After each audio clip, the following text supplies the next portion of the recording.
Hey everybody, welcome to Not Up for Debate. It's Damien and Randy here again. We have our friend Karla joining us today. We're so excited to have Karla. She's been a friend of ours for several years now. We met each other at work, and we've kind of maintained that friendship over this time. Karla, how are you doing? Hi guys, I'm doing pretty good, thanks. Just New Year's Eve, Saturday, snowing for like 12 hours straight out here, but yeah, doing good. Oh How about you yeah. guys? So definitely doing good, and I didn't even think about that. Yeah, New Year's Eve. When this airs, it'll probably be like sometime in February. Right. Yeah, bro.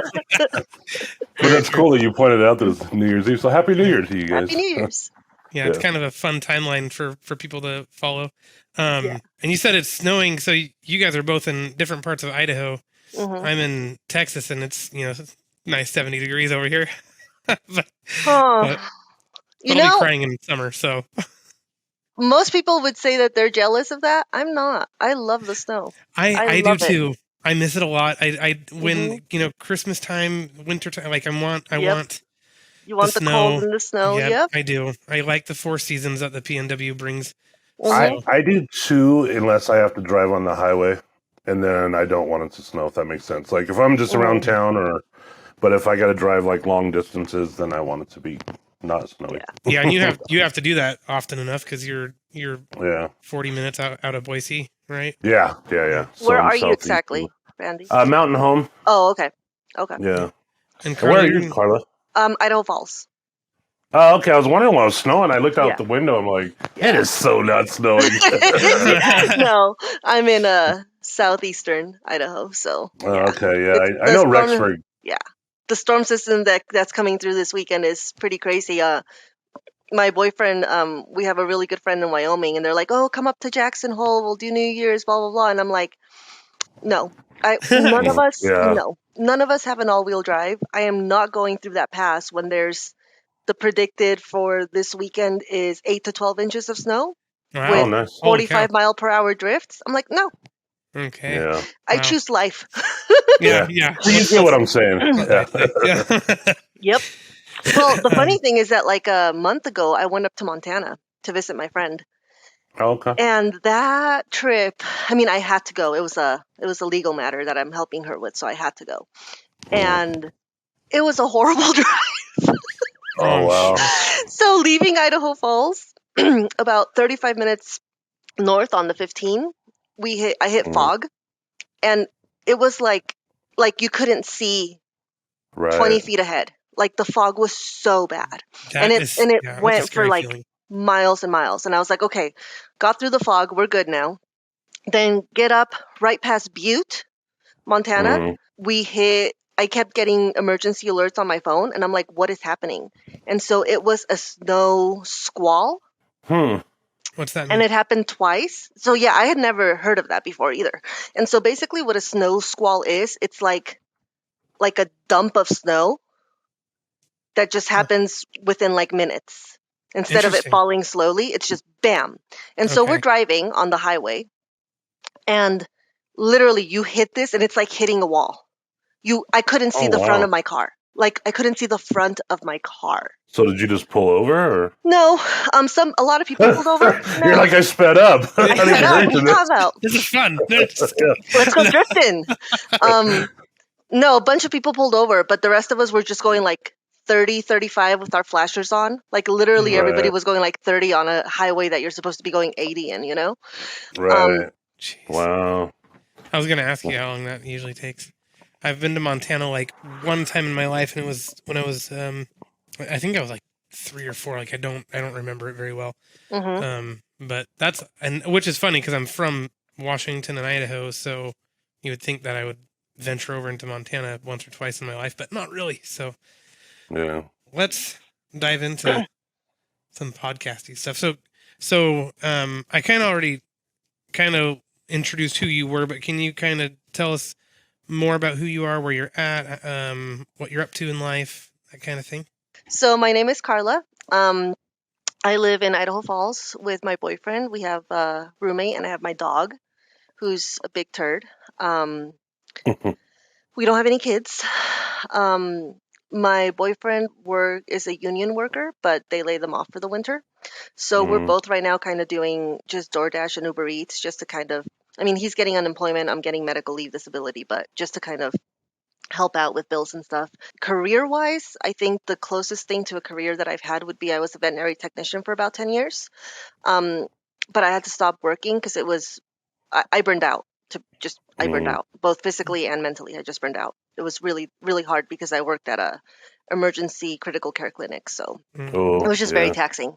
I mean, I'm sure you guys have heard all the stories going around about all these, veterinarians and vet techs committing suicide. Like it's an epidemic. Wow. I didn't hear that. No, I didn't Yeah, know that. it's That's really sad. bad.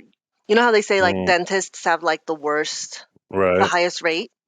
So veterinarians come in second. So Yeah. I did that for a long time, and then I just kind of had to take a step back and do some, work on my health.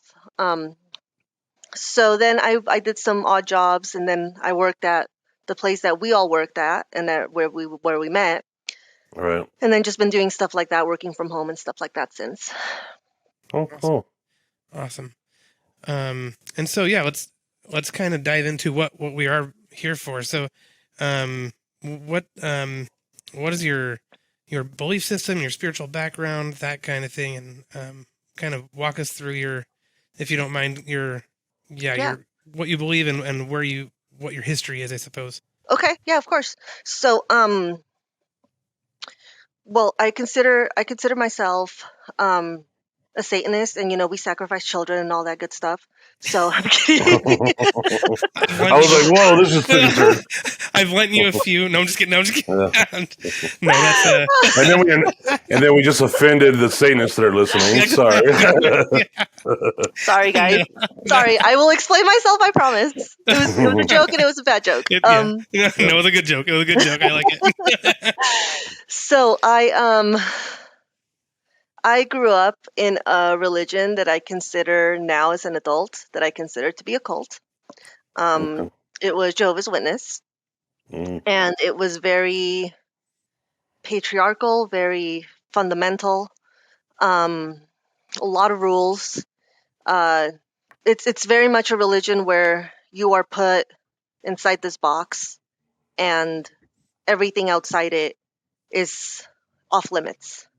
So you can't have friends in school. You can only have friends that are from church. You don't celebrate any holidays. You're not allowed to play any sports. You're not allowed to pursue a career. So like university and college are frowned upon. The military is a definite no-go. So if you were planning on doing something, that's not going to happen. Is that specifically the career part? Is that specifically for women, or is that... no, it's both. Everybody. Oh, interesting. Okay. It's both. It's both because they say that you should be focusing on the church and on spiritual goals and not on worldly goals. All right. So you're not like, if you follow a career, then that's bringing you closer to the world because most kids will go off to college. So that's a no-no. Basically, as a woman or even a man, I mean, this was a little more as a woman, but even as a man, you're not allowed to leave home until you get married. Interesting. Okay. That's a lot of it. A lot of that is the Latin culture, because my family is Mexican, and a lot of that comes from that culture. Like, it's unheard of for women, even if you're in like your 20s, to leave home unless you're getting married. Like, that's just how it is. So that wasn't necessarily the religion then? I think it was a mix. Okay. I think it wouldn't have been as bad if the religion hadn't been in it, especially because we were in the States. So the culture here is different. So I think that would have influenced it. But yeah, no leaving home, no going off on your own, no going to university, none of that, unless, I mean, there's just, you just don't do it. And if you want to leave home, you leave home because you're getting married. So. Right. And then I'm assuming you're supposed to marry within the church. Yes. Oh yeah, that's a big one. So you're also not allowed to date. That makes the wedding thing a little bit easier. If you are dating someone, it is pretty much 98% guaranteed that you are going to marry that person because that's why you're dating. Oh Okay. wow. And that's it. Like, people who date a lot of people and don't end up getting married, they get a really bad reputation and then they kind of get shunned. Mhm. So you're not actually allowed to meet people to see who you're compatible with. You're just somehow supposed to know and then get married and spend life together. But Wow. so yeah, that was fun.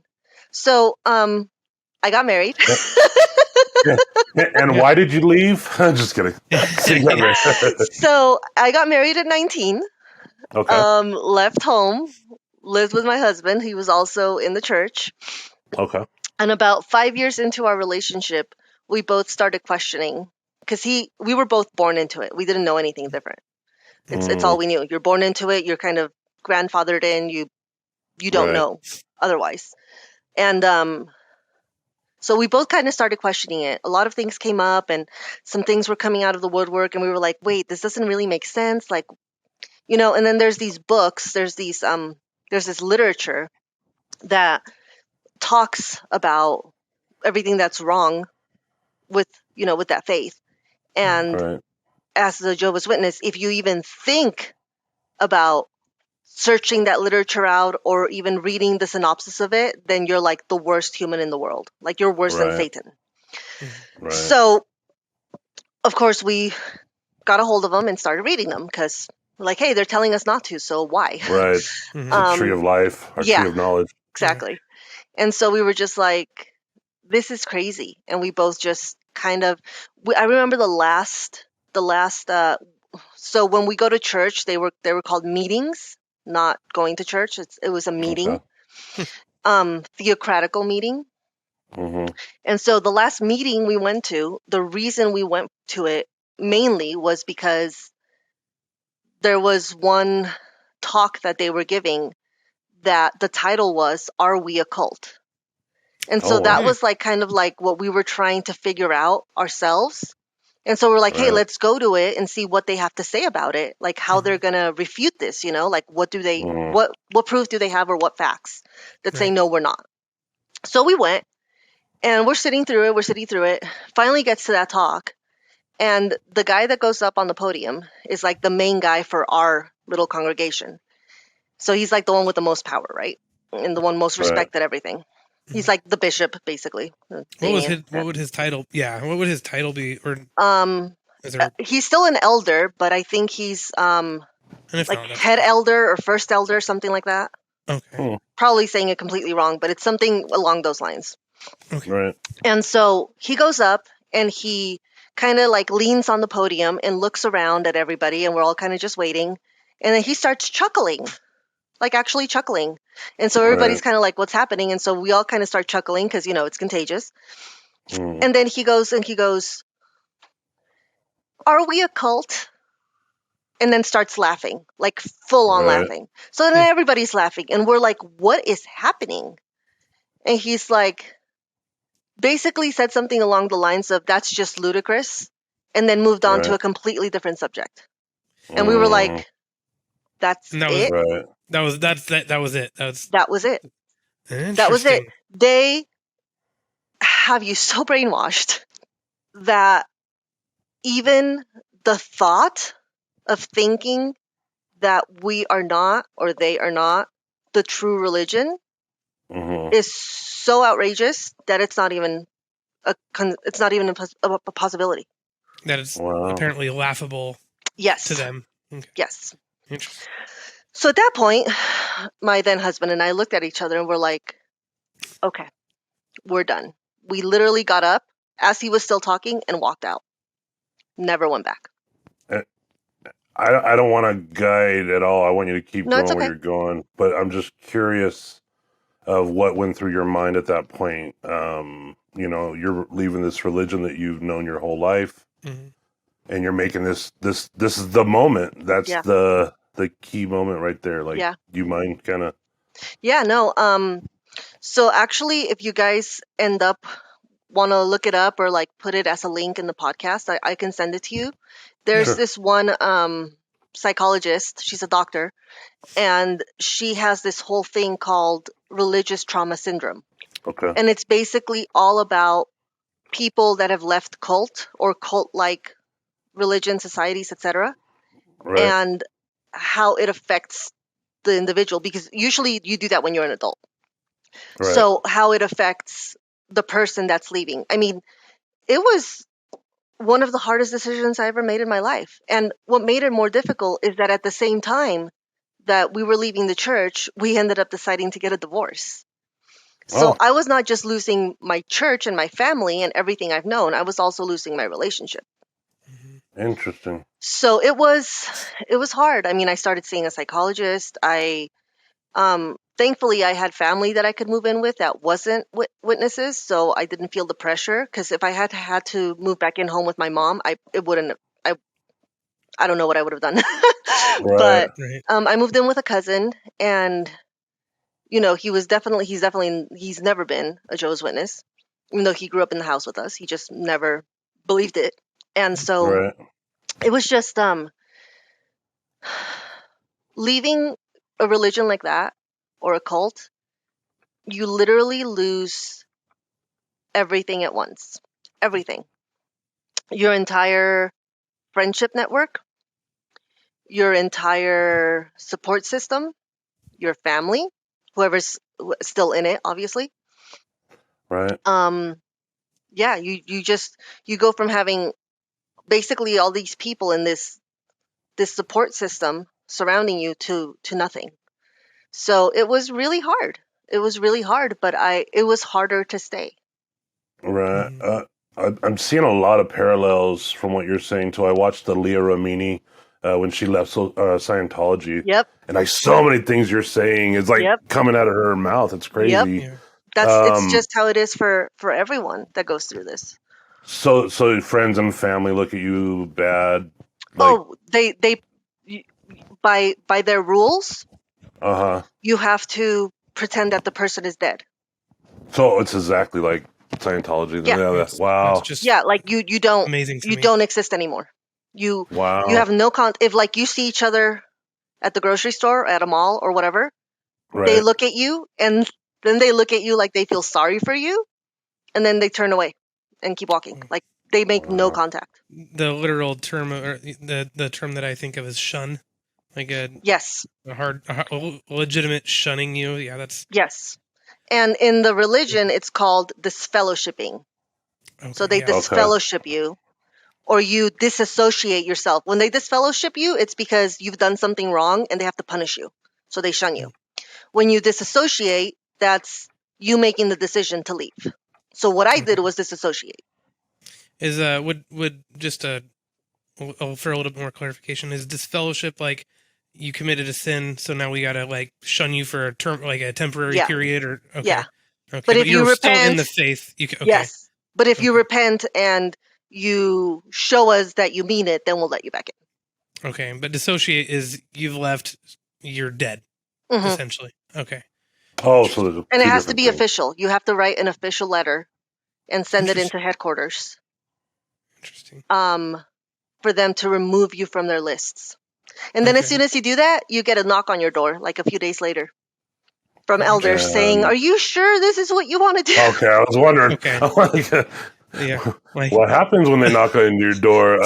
so, So, so should we not so be sharing your name anywhere? No, Like, is it? no, I'm it's just, fine. just kidding. No. should we block our faces so no? Uh, Exactly.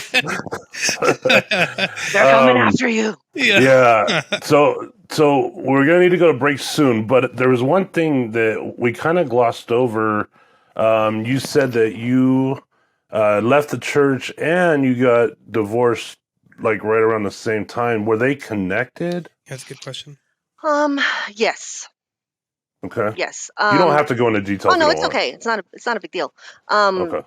him, like I said earlier, him and I both were born into it and grew up in it. And when the religion was taken out of the context of our relationship and who we Right. were as people, we realized we want completely different things. Like what he wanted without the religion and what I wanted without the religion were polar opposites. Okay. So at that point, we were like, it Right. doesn't make sense. Like, we're not going to be happy together. It doesn't make sense. Right. Right. So Yeah. Do you So mind me it asking, did. are you still friends with him? No. No, okay. No. We don't have to include that if you don't want to, but I was just curious. Yeah, no. We The last time I had contact was when the cat that we lived with together died. And I let him Okay. know that she passed. And he's like, "Oh, I'm so sorry. Don't ever contact me again." And I'm like, "Okay. Oh, all right. No wow, Well, problem." that's pretty that's impressive. crazy. Hmm. Well, we're gonna go ahead and take a quick break, and then when we come back, we're gonna find out a little bit more about Karla and what she's got going on now. Mhm. And yeah, so thanks, guys, and we'll be right back. Be right back. Thanks. Hey, Randy, you remember how excited I was when I bought my house here in San Antonio? Oh yeah, man, you were pretty excited. You know the one thing I didn't like? That you were 2,000 miles away from the blue field. The fence, Randy. The fence. Oh, Yeah, it was one windstorm from blowing over. That is until I was introduced to Van and Sons Fencing. Mark was able to meet with me right away and give me free quotes on different variations of how to build our fence. I eventually went with cedar pickets, treated 2x4s, and metal posts that were able to withstand winds of 120 miles per hour. oh, that's awesome, man, and you need that with the storms you get down there. Right? And a year later, I'm still happy with the beautiful sturdy fence and the 2 gates that Van and Sons built for us. Mark, the owner, is actually a neighbor of mine, and he's done several fences in our neighborhood, and I can tell that they have integrity with each job. They don't cut corners, and they offer fair prices. They'll price match other reputable fence companies too. Well, if I get my act together and actually move to San Antonio, I'll have to hit up Van and Sons Fencing. Are they on social media? Of course, check out Van and Sons Fencing on Facebook. They have plenty of great pictures of their craftsmanship. And when you're ready, you can message them directly on Messenger or call or text Mark directly at 210-944-9238. Oh, and remember, fences make great neighbors. Hey guys, Randy from the podcast here. As you might have known, I'm actually a realtor in the Boise, Idaho mountain home area with Next Home Treasure Valley. If you are looking to move to this area, let me know. Send me a message, and I'd like to help you out. Yeah, and I can vouch for Randy's real estate expertise. I lived in Boise, Caldwell, for 7 years, and he was ready to sell my house when I was ready to move for work purposes. Love the area. I 100% recommend that area as well. And Randy was right on the ball. Thanks, Damien, man. I appreciate it. So if you go to YouTube at Randy W Real Estate, that'll take you to my videos, or you can just email me at randywrealestate.com, and we can get the ball rolling. So let me know if there's anything you need. And thanks, Damien. Thank you, guys. Hey, Randy, have you ever had crack and cheese? Well, I've had one of those. I'll let you guess which one. Combine them, man. Just like Satisfied Food Truck did to create their delicious crack and cheese dinner. It's a handcrafted 3-cheese macaroni with buttery panko, or what they call a hood rat crumble, on top. I love the hood rat crumble. Oh, man, that sounds delicious. Yeah, chasing it down with their Gingosaurus punch is the next step to a perfect dinner. And if you don't go for the crack and cheese, then go for the basic bird slider. I love me a good mini burger. I mean, why not get both? Exactly. Order the whole food truck. How do I find them? They're in the San Antonio area. Look up Satisfied on Facebook or at satisfied.sa on Instagram. Also, they do catering. Visit their catering website at enzosce.com. That's ENZOSCE.com. Awesome. I'll tell them Damien sent me. Hey, everybody. Welcome back to Not Up for Debate. Thanks for taking that brief break with us. We still got Karla here with us talking about her Jehovah's Witness upbringing, and now we're kind of going to dive into what she's doing now, where her belief system is now. Karla, do you want to kind of lead us into that? Yeah. So I left the Jehovah's Witness Church religion in my mid-20s. It's about 24, 25. And when I first left, I went full-blown atheist. Just like, nope, nothing, nope, I'm done. That didn't last long because of personal experiences that I've had with what could be considered, supernatural experiences. And so I just, like, a lot of stuff happened in my life, and I couldn't sit back to that belief system that there's nothing out there. Mm-hmm. So then at that point, I started doing some research. I started reading about different religions, different belief systems. I studied most of the religions. The only one I didn't really delve into too much was Islam. Okay. but I did study Buddhism for a while and Hinduism and other Christian religions. And then I came across the pagan belief system. And I first came across it as researching history from, before the Roman conquest of the, European continent, and what the belief systems were before Christianity kind of took over. Right. And just everything that I read matched with how I felt. Okay. Matched with, I guess it matched with what I already had going on in my head. And because of that, and learning about what paganism is, it really drew me in. A lot of it is very nature based. It's matriarchal, so Okay. the complete opposite of Christianity. And what I liked about it is that you could have a belief system and still be spiritual without having to follow an actual religion or humans or rules. Right. Okay. So that, because of that, it drew me in more. Right. And then as I started learning more about paganism and stuff, I learned about a lot of different paths within it, like druids or druidism, warlocks and witchcraft and stuff like that. So then I started getting into that aspect of it. So that's just kind of an overview. And then, of course, I can go into like the details of everything. So I'm a Christian, Karla, just so you know.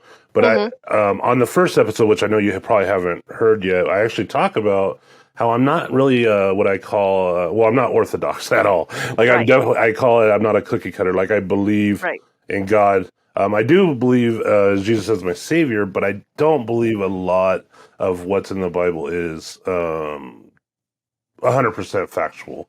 Right. But there are things, and you said something that really resonated with me. You said that you had supernatural things that had happened, so you knew there was something, and you couldn't be an atheist. And I have a similar thing, and I brought this up with Damien. I don't know if we had talked about it on the podcast at all, but when I was, I don't know how old I was. I think I was in second grade or whatever. I had like these teeth that were above my canines. Okay, so if you can picture them, I always call them my vampire teeth. I don't know what the real name is, but anyways, yeah, it's like double teeth, right? double teeth. So that Christmas, we're at my grandma's house and we're taking pictures and whatnot. And I smile, and my mom was like, "Let me see your teeth." My mom's name was Karma, just for the record. That was her name, but it was Karma with a C. And but I always look back. She's gone now, I miss her dearly. But anyway, she saw my teeth, Karla, for the first time, and I had them for like 2 years at this point. She saw my teeth and she freaked out. She's like, "When did you get those?" I was like, "Mom, I've had them for like a long time." She's like, "No, we got to get those out." So she set up an appointment with the dentist, and I was deathly afraid of dentists, and like deathly afraid. So, anyways, the night before my dentist appointment, I'm just praying and I'm praying, and I don't want to go. I wake up the next morning, and I know this sounds totally fake, and that's why I don't say it a lot. No, Wake up the it's next okay. morning, the teeth are gone. No signs of them. No, like they were ever there at all. I go and I tell my mom, and I'm like, Mom, I'm like, the teeth are gone. And she's like, "What up?" Like, no way. And I was like, "I swear." And she looks at him and she's like, "Okay, I guess we don't need to go to the dentist then." And she's like, "But you got to go to school." It's like, "I'll go to school, that's fine." So I went to school. That one moment in my life, I could never not believe there's something. There is something, and I believe it's God, but I'm very open minded to listen to people. So when you said that there was supernatural things that has happened, that's like me. Like there will always be something, whether it's parallel universes or God did it or whatever. Something happened that night that caused that to happen. So, anyways, I wanted to just go on that. So, but anyways, Damien, we can definitely move on unless you had something to. No, and I guess if you want to, I know it can be extremely personal, so you don't have to share, Karla. But if you wanted to share one of those experiences, you're welcome to. But if Yeah. not, we can certainly move on to. Yeah. Yeah, no, it's okay. So I think the one that was the most intense for me Hmm. was when I was about 12.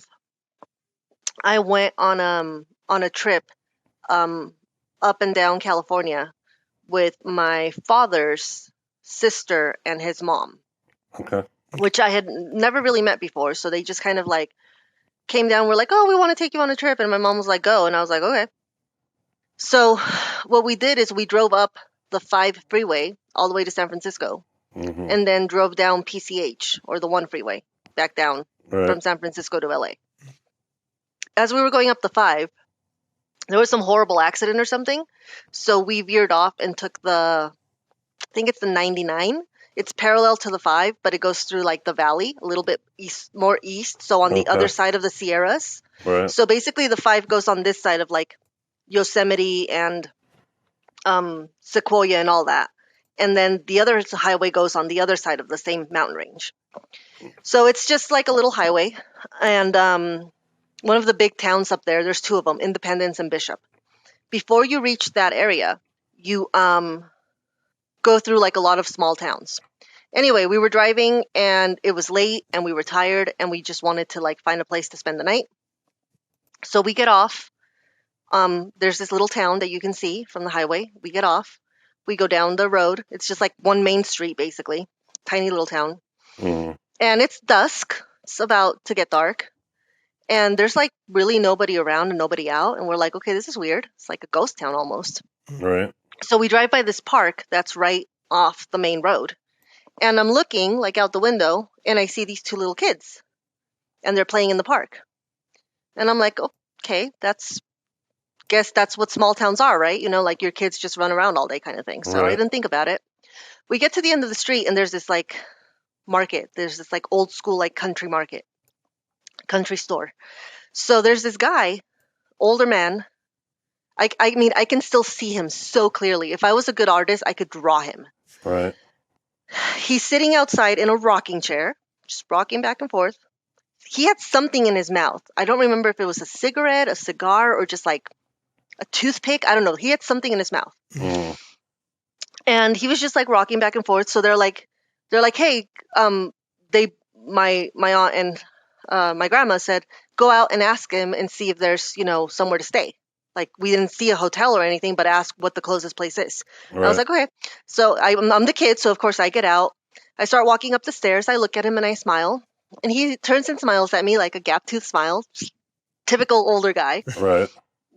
And he looks at me and he says, I still get chills. We've been waiting for you, Karla. Oh wow. Jesus. Okay. And I'm like, I'm 12.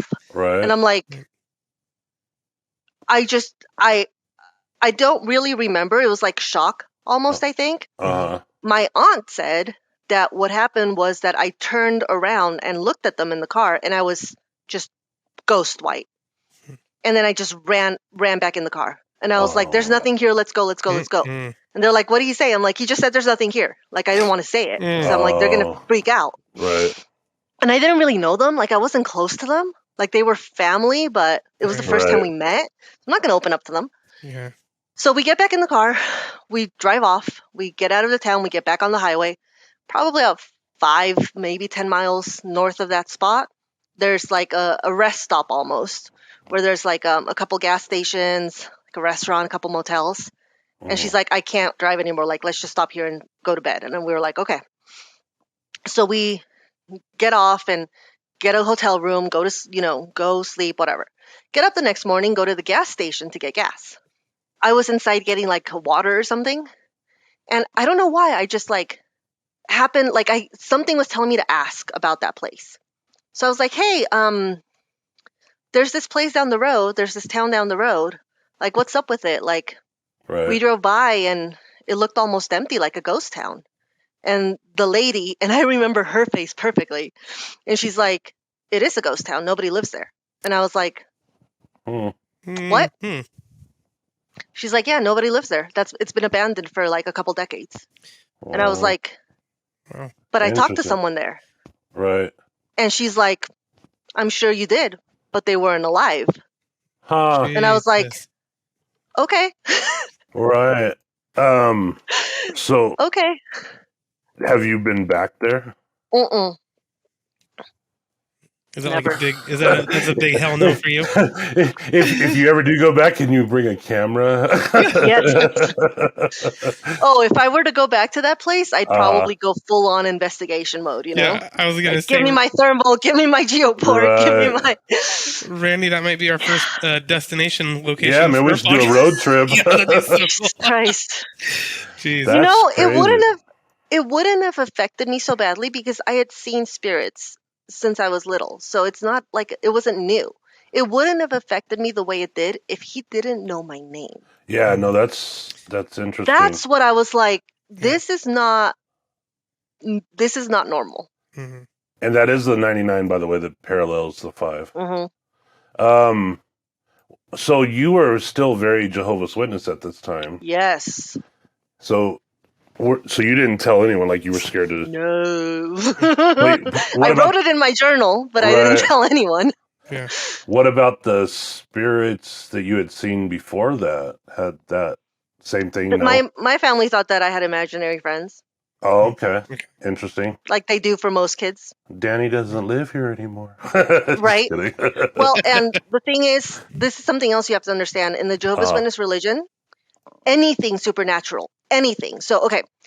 So they believe that when you die, like there's some verse in the Bible that says, when you die, dust goes back to dust or whatever. Right.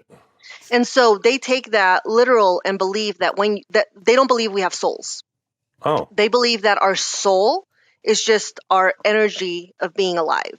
And that when you die, there's nothing. Like it's just, you're like in a deep sleep, basically. So then Like there's no soul. So what's the point of the Jehovah's Witness part? I don't understand. What's the point of what? Like, if you're going to church and all that, because I thought that the Jehovah's Witnesses believed in the 144,000. Yes. Okay. So so there's no soul. So you just die, and there's nothing after that. There's no ghosts. There's nothing supernatural.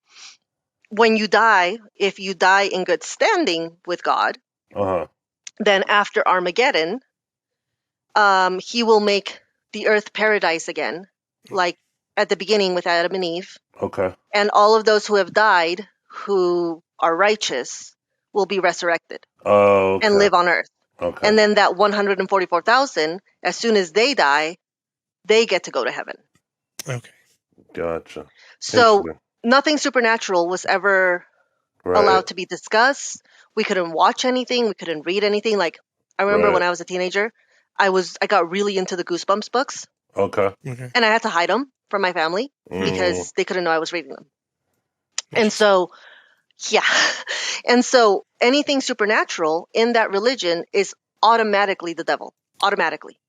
Like there's no such thing as residual hauntings or intelligent hauntings or good spirits. Anything supernatural is automatically demonic. So you've been a heathen all this time, but you didn't like admit it till you turned 25 or so.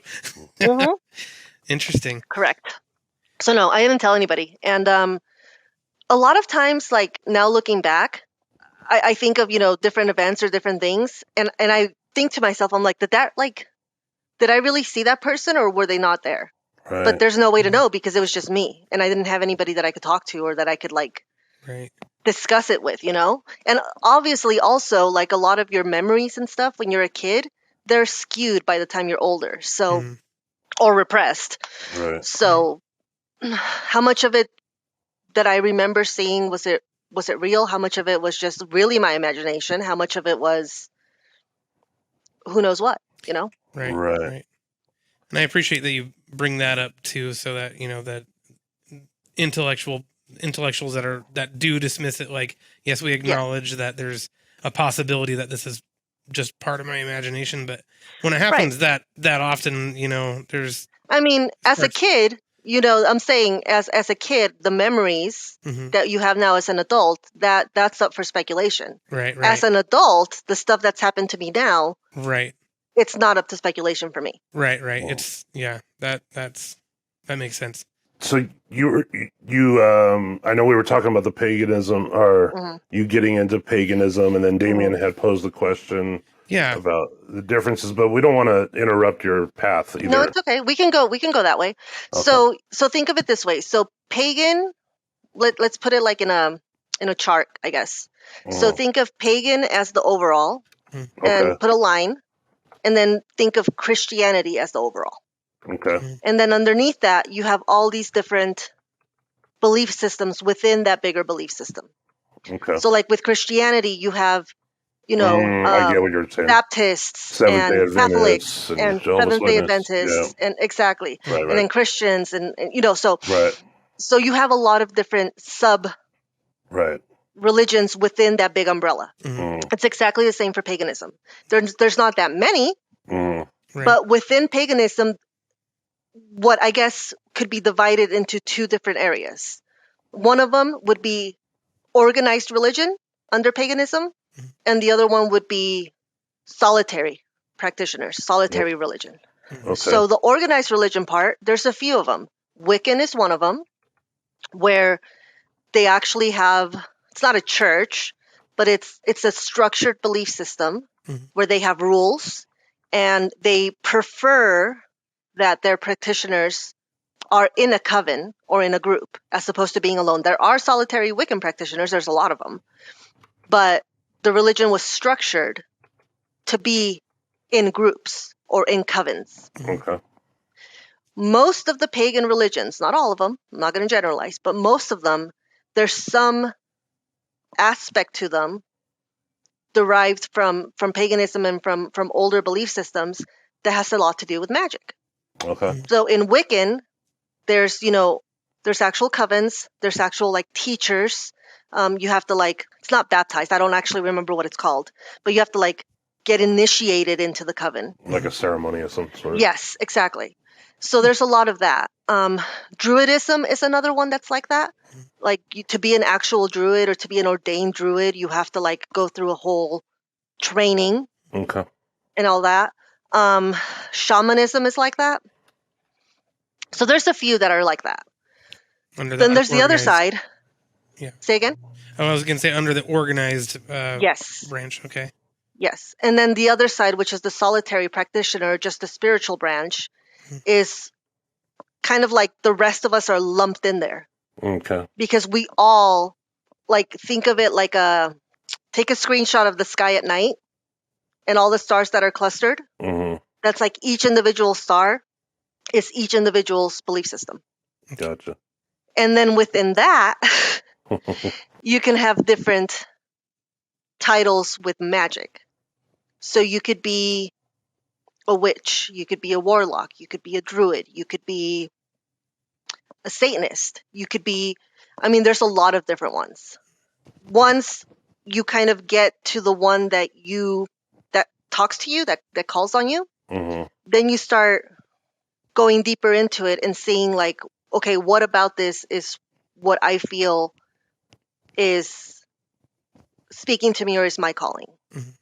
So I'm going to show the Buckland book. This Yeah. is known as the Big Blue Book. Awesome. And it's basically the Bible of Wicca, Okay. Okay. kind of, if like you want to compare it. So that's this one. And this book it's called Buckland's Complete Book of Witchcraft, and it was by Raymond Buckland. And so this is basically like the Wiccan how to. Okay.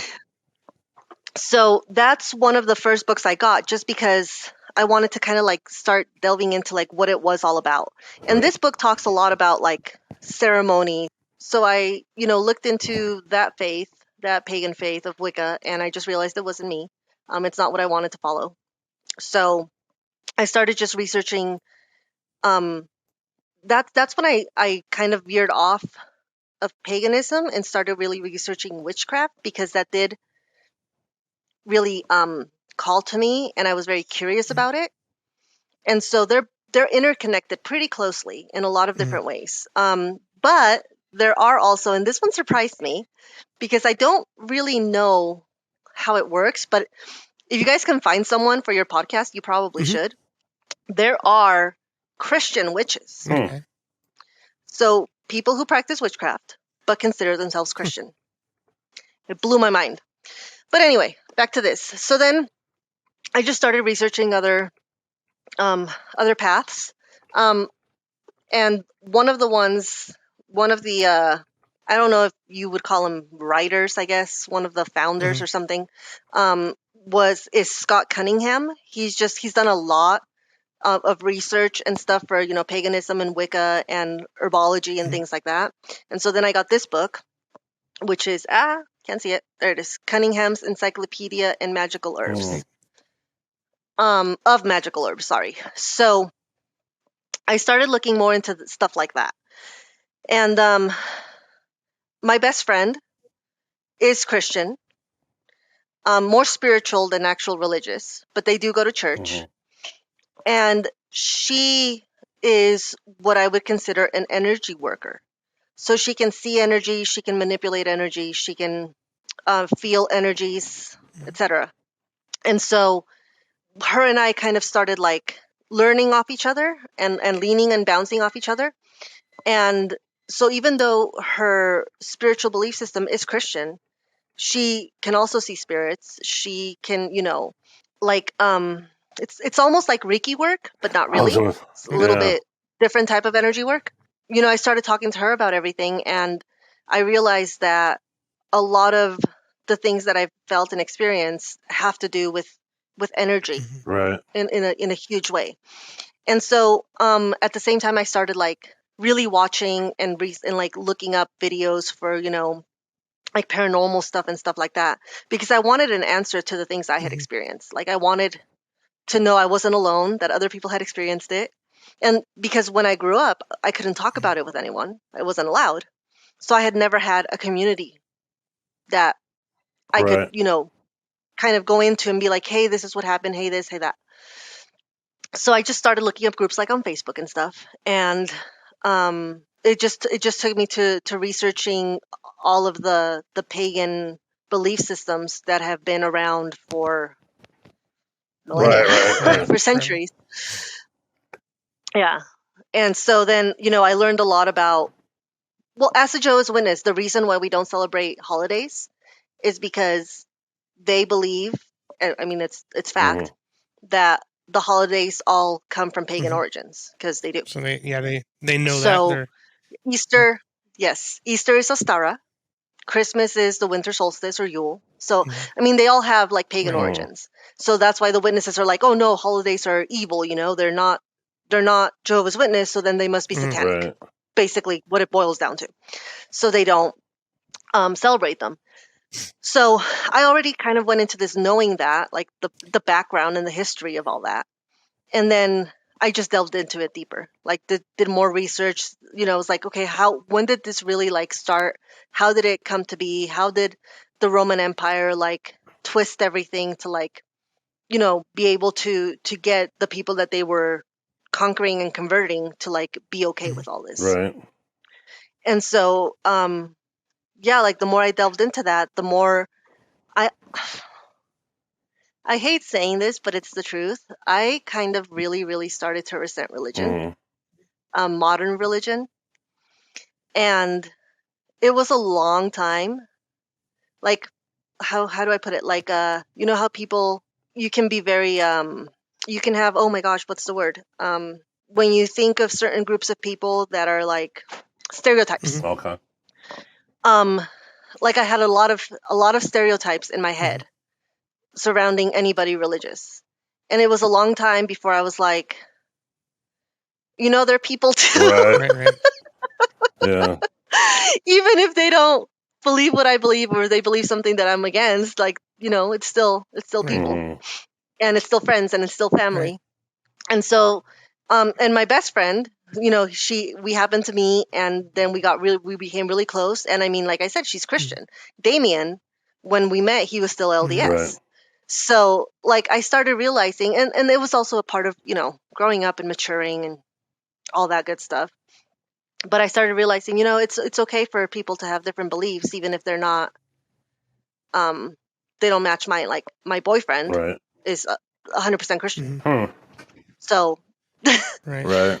I What? don't think it's abnormal for you to have left a religion or what you consider a cult, and then like have a disdain or maybe a straight up hatred towards religion in general. I think I feel like for people who have left different religions, whether or not to go to another one, wherever they end up, I think there's a a lot of them experience that same thing for at least a little bit, where they're like, yeah, it's absolutely, kind of how you hit yeah, atheism for a little bit, and you're like, yeah. absolutely not. So it's actually part of the religious trauma syndrome that this one doctor talks about. Okay, interesting. That makes sense. It's part of it. Interesting. It's that you basically close yourself off. And so people take two paths. There's the one person can either close themselves off Hmm. completely and be like, no, I don't believe in anything. And then the other path is some people will go from like one belief system to another belief system. Right. Like they have to have something, Right. Right. so they can't just be like nothing. And so they go from basically what could happen is that you go from one cult to another cult. Yeah, and Well, hopefully that's not the case, but yeah. yeah. Hopefully. Well, I found that interesting too because you said that paganism was kind of the blanket Hmm. belief, and then you said then you started leaning more towards witchcraft. So it was like you Hmm. went from the blanket to a more or a more Yes, condensed, I guess. I don't know what the word would be. exactly. Hmm. Yeah. And so what's funny though, like within witchcraft, there's a lot of different types of witchcraft. Like, you have voodoo and hoodoo, and I mean, there's geographically a lot of different Right. types, but also even just a witch, period. Um, there's like a whole list that I could send you guys of different types of witches. Yeah. Like, there's what we call a hedge witch. And what that is somebody who, basically a kitchen witch, somebody who loves cooking, loves doing teas, loves working with That would herbs, be like an herbologist like almost. our Hmm. mutual. That would be Okay, yeah, Ashley. I was gonna say our mutual friend. Yes, She's gonna be a guest here in a few weeks as well. So okay. yes, that would be Ashley. And there's just a bunch of different ones. What I consider myself is an eclectic witch. And what eclectic means, it's basically an umbrella term that says I take a little bit from everything. Okay. So let me see if I can pull up the list really fast. If you guys have any No, questions that's or any fine. While comments, you're doing that, actually, you cut so many things you're saying, Karla, right down to your Christian friend that believes it on or whatever. I forgot how you coined the phrase, but with the energy. energy and all that, obviously, and I haven't really talked about it, how I see auras and stuff. Hmm. Oh, there was something else you brought up. Damn. Oh, a long time ago, I was doing a meditation, and I get a lot of visuals when I meditate. Like, I Hmm. see physical things, whatever, in my head, but it's like they're there. Mm. Anyways, Yes. I remember seeing myself from the outside of my house. I looked through the window and I saw myself in front of it. It was like a altar, like a Hmm. bookshelf kind of, but it was an altar, and there was Hmm. just like hundreds of different religious symbols, and I was standing in front of it. It was all like it was like you said, you take a little from this and a little of that. I remember thinking that, and at the time I thought that was evil. Like I couldn't believe that I Right. had That you were seeing that I that. was Yeah. seeing that. Like I was like I felt really weird, and dirty kind of. Hmm. And then we were working on a short film years ago called Await, Await, and it was basically like a purgatory, like you're waiting, to move on. It was like this little waiting room, Okay. and I had this Okay. idea. We didn't do it because it was out of our realm of possibilities, but I had this idea Right. that there was all these doorways that you would go to, and it had the religious symbol above the doorway. You would pick Hmm. which doorway you wanted to go through, and as you opened the door, you walked into another hallway that was all the same hallway. So all the doors led to the same hallway, and Yep. I don't know, but and Huh. so anyways, as you're saying these That's things, it's pretty kind of cool. popping in my head. Thank Yeah. you. Yeah, but Yeah. So I did find the list, okay, and this is obviously there could be more, there could be differences. This is just like a very generalized. So there's a crystal witch. okay, Crystal witches are deeply connected to the vibration and power of crystals, gems, rocks, and stones, and they practice crystal magic to manifest, amplify, and attract energy. Wow. Cosmic witch, stargazers. Cosmic witches are all about astrology and astronomy. Then there's the green witch. These magical workers are all about nature, healing and nurturing. They draw their power tools and rituals from the earth and the great outdoors. Then there's a hedge witch. Hedge witch is basically healing remedies, focusing primarily on creating healing remedies, herbalism, cooking, etc. Then there's a plant witch. Like green witches, plant witches work with plants. Then there's a gray witch. Gray witches straddle the divide between white and black magic using whatever suits the situation. And And then there's me, I eclectic was witch. just going to say, where would A you put little bit of yourself? this, eclectic witch. A little bit of this and a little bit of that. Okay. Eclectic witches tend to cherry pick whatever practices, rituals, beliefs, or ideas feel natural and good to them in the moment. Okay. After all, witchcraft is a very personal and unique pursuit. Right. If you don't want to be tied down to any one practice or area, maybe you're an eclectic witch. Many baby witches begin as eclectic witches, but many stay that way too.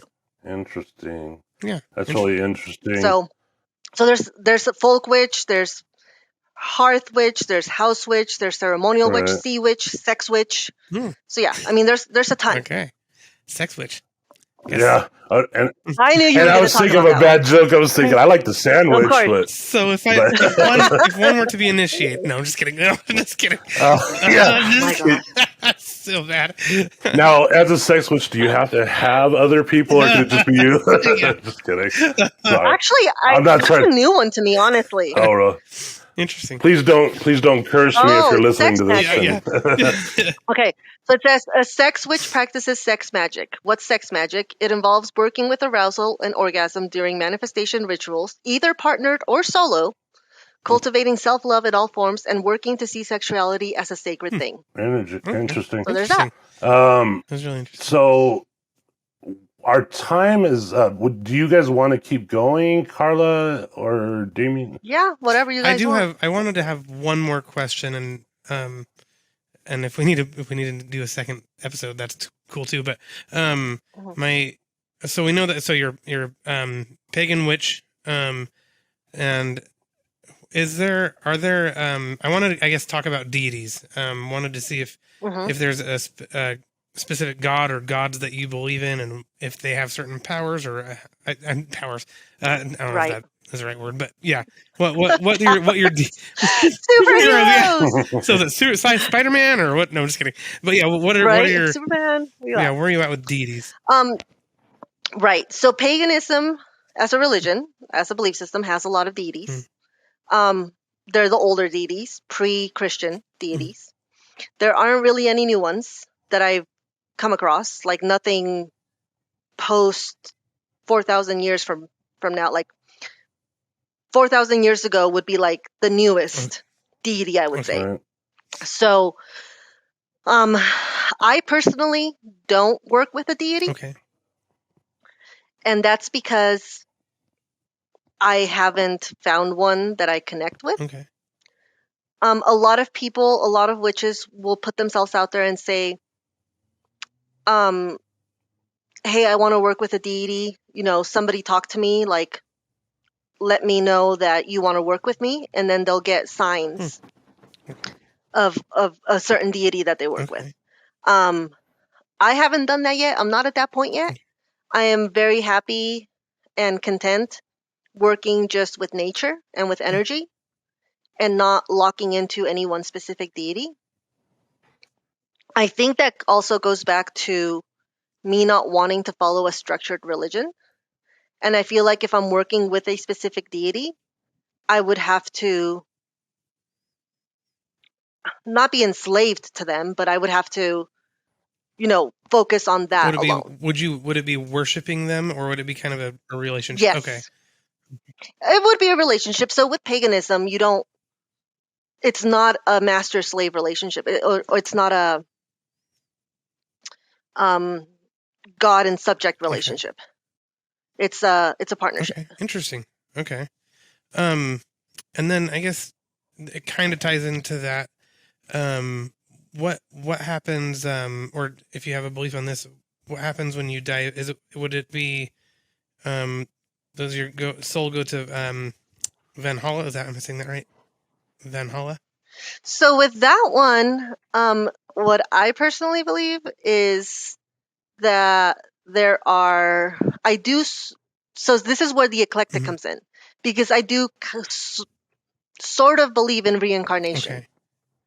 And at the same time, I think that there may be multiple, like, parallel Okay. universes. So I'm not 100% sure what I believe Okay. about, what happens when you die. Mhm. I don't think that I definitely don't believe what I grew up believing, that nothing happens, because I've seen too much Right. All right. and I felt too much to believe that. Right. So, but what does happen, I mean, that's kind of why I got so into paranormal shows, because I wanted to see, like, what interaction these researchers, these investigators have with Right. spirits. Like, what are the spirits saying? What are they saying they're doing? Like, what is happening after we die, Right. So what is actually out there? Could there be something like a heaven? Could there be something like a hell or Mhm. purgatory? Could it be that you just reincarnate? Could it be that you go to a different parallel universe? The No idea. jury's still out for that one. None. Me None. too. Like, I have no Okay. clue. But I do believe that there is something. Okay. I just have no What idea would what. the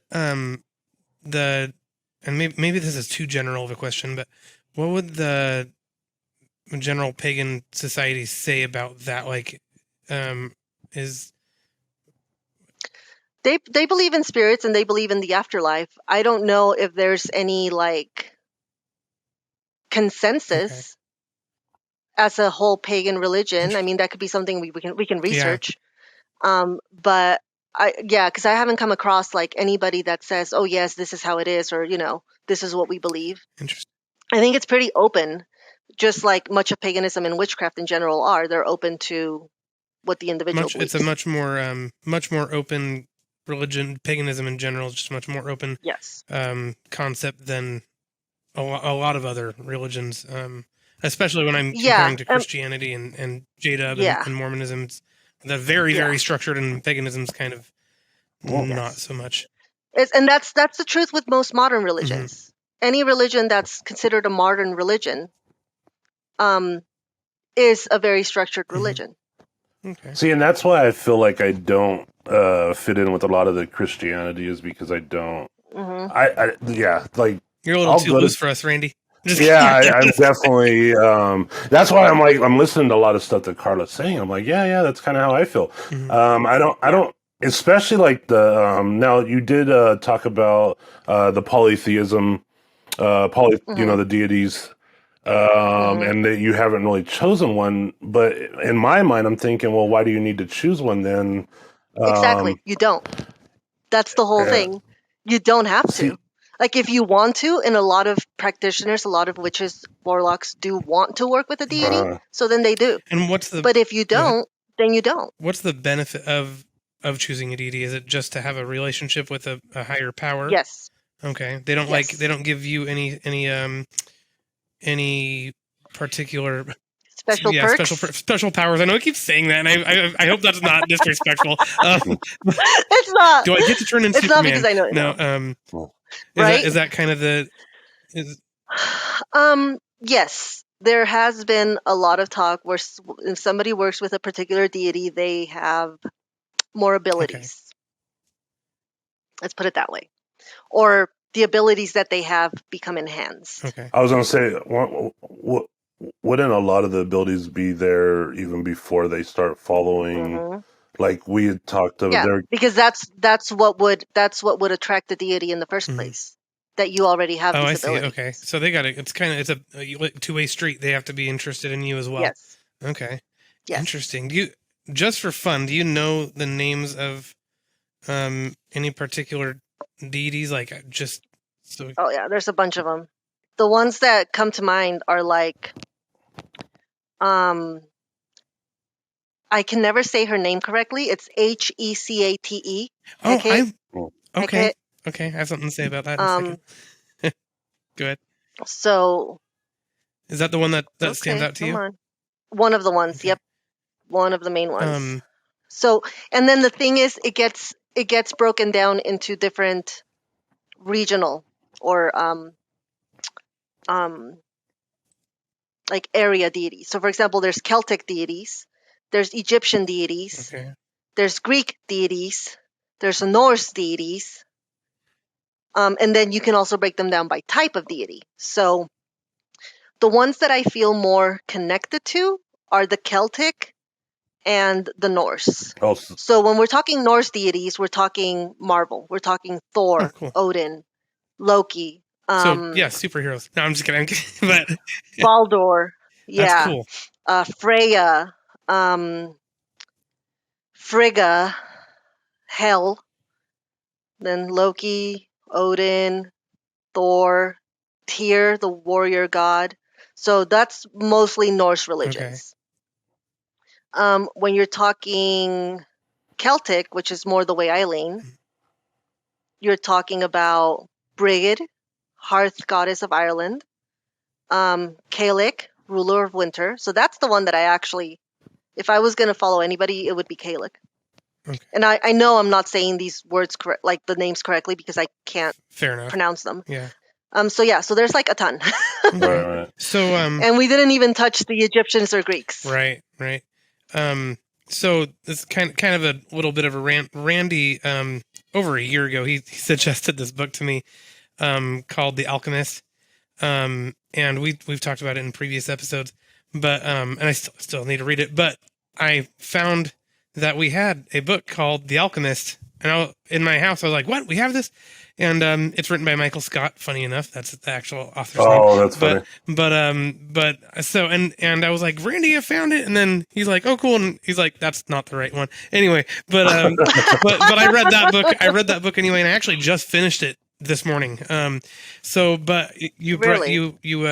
you brought up Hey Kate or Hey, and that's as I'm going Yeah. through this book, I'm like, I don't know how to pronounce these freaking names, man. Like, Yep. but Hey Kate and the Yep. Morrigan are both in there, and so Yes. it's really cool. The characters within the book, there's only the characters, all but the two main characters are all actual real historical people or Mhm. or mythological gods or goddesses. But yeah, it's Uh-huh.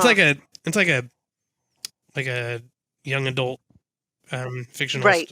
so Right. Yeah, I think I've heard yeah, of it. it's a fun series. I mean so far but I just thought I was Yeah. like, as I was reading it, I was like, I wonder if these are gods that Karla would be aware of, or I get so lost in Yeah. that. So and that's part of the reason for this podcast, right? Was we're so we have such a little experience and knowledge, like you can't experience it Right. all. Anyway, so I love learning about this stuff. It's all So I'm fascinating. gonna look for a book really fast. It's actually right Okay. here, and I think I'll show it to the people Yeah. watching, and then I'll show it to you guys afterwards.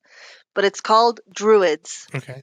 and it's by Morgan Llewellyn, and it is not historically accurate, but it is a very, very, very fun book. That basically talks about how Julius Caesar conquered the Celtic tribes Okay. and converted them. So it goes into a lot of what happened during that time, and like I said, it's not historically accurate, but it's based on Right. it, so it's still a really fun read. Okay. So if you guys like, it's a good book. It's such a Awesome. probably gonna read it again soon, actually. Right.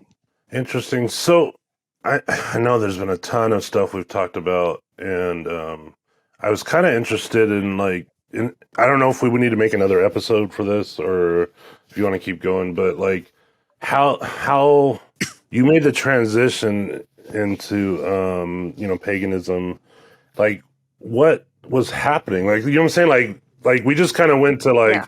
you're one moment you're not pagan, then you're like just full on pagan. Like there had to have been, Kind of transition history. yeah, transition.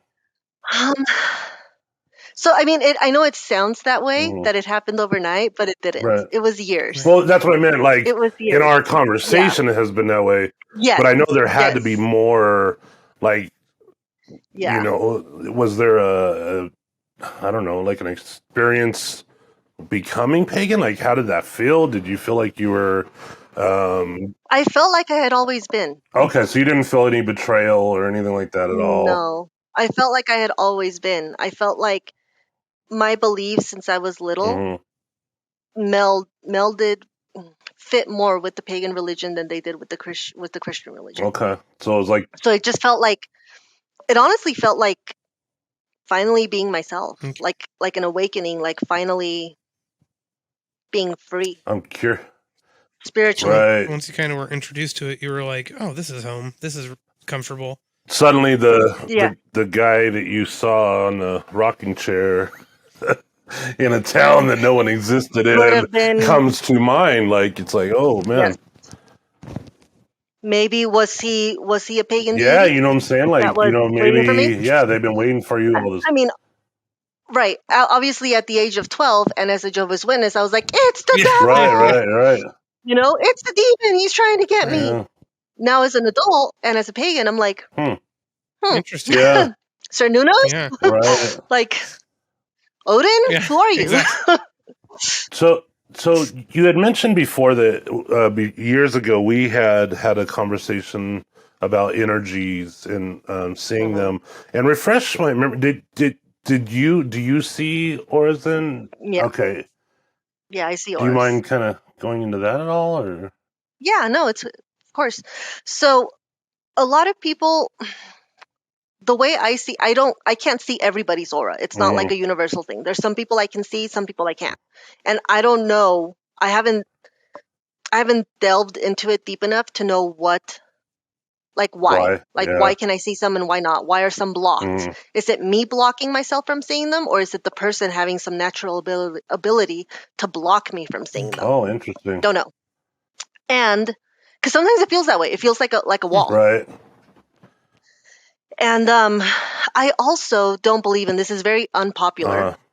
but which is why I'm an eclectic witch, because nobody can tell me I'm wrong, because it's what I Right. believe. Um, that auras aren't permanent. Like a person's aura will change with the way the person's feeling, with what the person's going through, with what the person's experiencing, Mhm.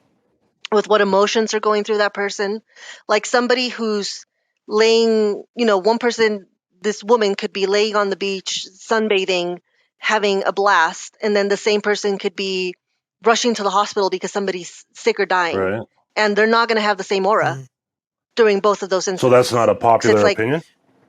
Oh, no. Oh, interesting. I didn't know I that. thought that's how it Yep. worked. I Mm-mm. because like I told you, I kind of see, but I only see in white Yeah, or like an right. off You white. just see like Yeah, like but the the I levels. see exactly. I see a thickness Hmm. that changes. Exactly. Um, Exactly. and and I told you this off camera or off recording, Hmm. anyways.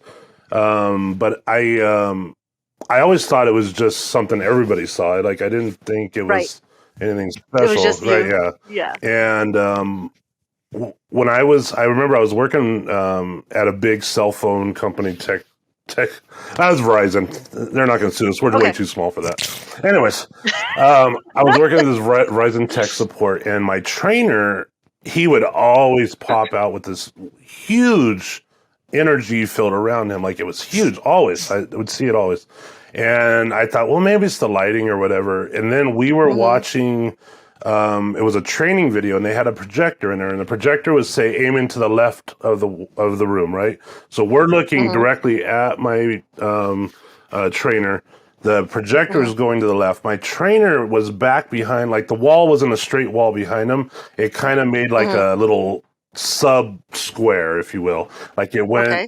and then it went back, and then, well, Right. he's in like the darkest of the dark area. You can't see him at all physically, like he's very much shaded, but I see the outline. It was like a cartoon Hmm. of this Yep. body that was just shining out. And that's why I was like, Yep. oh, okay, maybe there's Yep. something else here, because there's no way my eyes are just seeing a Right. There was reflection or exactly. something. And but Exactly. to this day, his aura looked probably the brightest I've seen of anybody else. But I've seen, that's why I said it wasn't a popular opinion, because I have family Hmm. members that I've seen many times where their aura, or friends, where the aura will change. Like some days it's Mm-hmm. really thin, and some days it's a lot thicker. Mm-hmm. That's Mm-hmm. why when you said that's not popular, I was like, oh, really? Because like that's exactly where I thought. Yeah. And so I think what it is that maybe if you are more sensitive to them Hmm. or trained at a deeper level with them, or you've been doing that for a really long time, where you've been reading them and like researching it and everything, you can see a person's aura as their primary personality, like their primary who they actually are, as opposed to just seeing the surface emotions and things like that that change. But I think that maybe like if you're a little bit stronger or more experienced, you can see like the core aura of a person, like Mm, their core never changing person, like personality, right.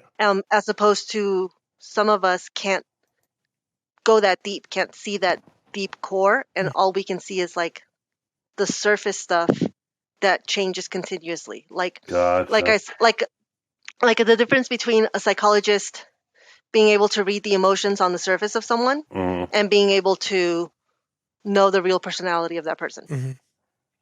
gotcha. Yeah, I find the older I get, since you brought up the being able to read people, the older I get, the more I naturally will learn their body language, like without even Mm, trying. And a lot of times I'll be like, okay, well, you said you're doing good, but your body language totally said something else. And then yeah, they'll just spew what they yeah, really feel to me. yeah. And, but I don't remember having that when I was younger. It seems like the older I get.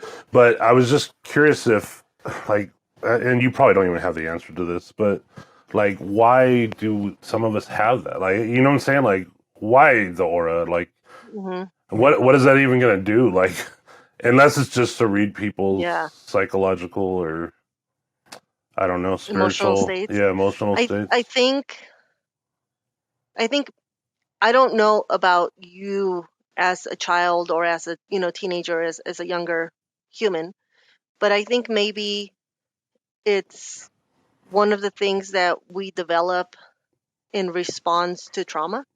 Okay, well, I was declared dead at 2 when I drowned. That would be traumatic. Hmm. Interesting. So I think that it's maybe something that some people develop, like with mental disorders. Hmm. There are kids who as babies and infants, they go through horrible trauma and abuse. Some of them go the sociopath way. Right. Mm-hmm. Some of them go the dissociative identity way.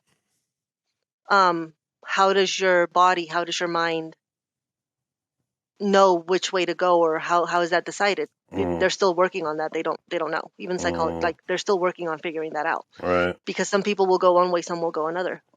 So Yeah. maybe some of us that don't go either of those routes, maybe what we do is we go down a route where we kind of become empaths, Mm-hmm. Mm, where we learn to read people because it's a protection. Mm-hmm. right. Which is ironic though, because I always tell, well, I tell, like I used to tell my ex, and I tell Damien that I'm not the most sympathetic person to like, oh, today's a bad day, but Hmm. I am very sympathetic to other things, like if your family member died or whatever, you know what I'm Hmm. saying? But if someone Hmm. just wants to be in a funk because they want to be in a funk, like I'm not real sympathetic. Like, okay, that's fine. You do your thing. You're not sympathetic to people who view themselves as victims. Right, exactly. Mm-hmm. Hmm. But yet, if it's a what I call real, and I know that's subjective, Right, Right. right, then I am sympathetic to your right. issues. So, um, you've been amazing, Karla. Thank you Yeah. so We really much. appreciate this. Really appreciate it. We ran over time. But I mean, maybe we can have you on again in the future and Mm-hmm. Yeah. continue, because I feel like there's so much more that I really wanted to dig I think into. we could definitely do another, like, I guess, pagan sort of related one, but I Mm, think one that would be a lot of fun to do would be a one with that's Ashley. like a supernatural one. Yeah. Oh, okay. Yeah. That'd be good. Earlier when we were talking about Ashley coming on, I Yeah. thought it would be so cool. Like, do the Ashley one by herself, and then maybe have one with both of you Yeah. on. With both of us. That'd be cool. Yeah, and then really kind of get like a we've never done a 4-person one, so it might be our first. You know, that might be really cool. Yeah, that'd be fun. But if you guys would be up to that, that would be awesome. Heck Yeah. yeah. Um, Yeah. Absolutely. cool. And then, I mean, I think you might too, Randy. I'm not sure, but I have so many more supernatural experiences that I Yeah, could share. there was one that and I I was would like, love so to. many. there was one that you had told me in the past, Carl, that I was like, I wonder if this is going to be that situation, but it wasn't, and so I'm excited to see what those other stories are. So Yeah. Yeah, and I'm definitely. The one I told you about was the latest one, right? When I lived with my ex. I don't think it was super recent. The one that I'm thinking of, like you told me probably 3 years ago, and it's always stuck with me. But I think it was even years before that. So. Oh, okay. Yeah. Okay. So stay tuned, listeners. Yeah, stay tuned. To We hear got the more from conclusion. But yeah, no, I'd definitely be interested in chatting and getting to know some of those. Yeah, and Yeah. so. But I really appreciate you. Really struck a lot of nerves with me today. I don't know, you know, if that was the intention, but I'm like, because I never really thought of. I don't think of myself in the pagan side. In fact, so when I think of pagan, I think of multiple gods, multiple deities. That's what pagan is, right? I mean, that's the definition. Yeah. Where I almost think, like I was telling Damien, and I don't know if it was recorded or not, but I almost think like in the Bible it talks about God being the Alpha and the Omega, to the beginning and the end. And so I was like, so maybe, you know, maybe we're all just drops of the one big ocean, but we're all drops. So like when Damien talks about parallel universes, maybe, or not parallel, reincarnation, you know, I was like, maybe you have lived those other lives. Maybe you're living them right now. You know, who knows how that really works. So much. Yeah, so that's why I think the whole idea of pagan gods, and I'm not debating here, saying to go against the show. I'm just saying that's why it's hard for my brain to wrap around, because to me, I almost see it all as one. Like we are part of that, you know, God. So, I mean, that's one of the huge beliefs that is out there, is that every religion has taken a part of that celestial, one big all-powerful being and kind of brought it to their culture and made it their own. And that all of these gods or deities that people are, you know, worshiping throughout time, they're all just like different versions. So for people who are Christian, to kind of wrap it, like they're different prophets. Like they're different aspects of that same overall. Right. I don't know. which you know, when you think of the Judaism with the I am, the great I am, I'm like, it's like saying it. It's the I am. It's the us. It's the you know, and I know that sounds sacrilegious, you know, to some of you, but it's just, to me, it's like he's saying I am that I am. I don't know. It's like And so, exactly. But anyways, we could totally go on another trail of conversation. But that's awesome. So thank you so much for your time and doing this, and it's been very educational. And I want to know more. I do. So I look forward to future conversations with you. So sweet. Yeah, we really likewise. Thank you guys for having me on. You're welcome. We appreciate you. Of course. And for Damien, you want to? Yeah, for listeners out there, if you have questions, comments, you're interested in being a guest on our podcast, we are more than interested in hearing from you. Feel free to reach out to us at contact@notupfordebate.com. That the letter. Sorry, then the number 4. I keep wanting to say the letter 4. The number 4. So contact@notupfordebate.com.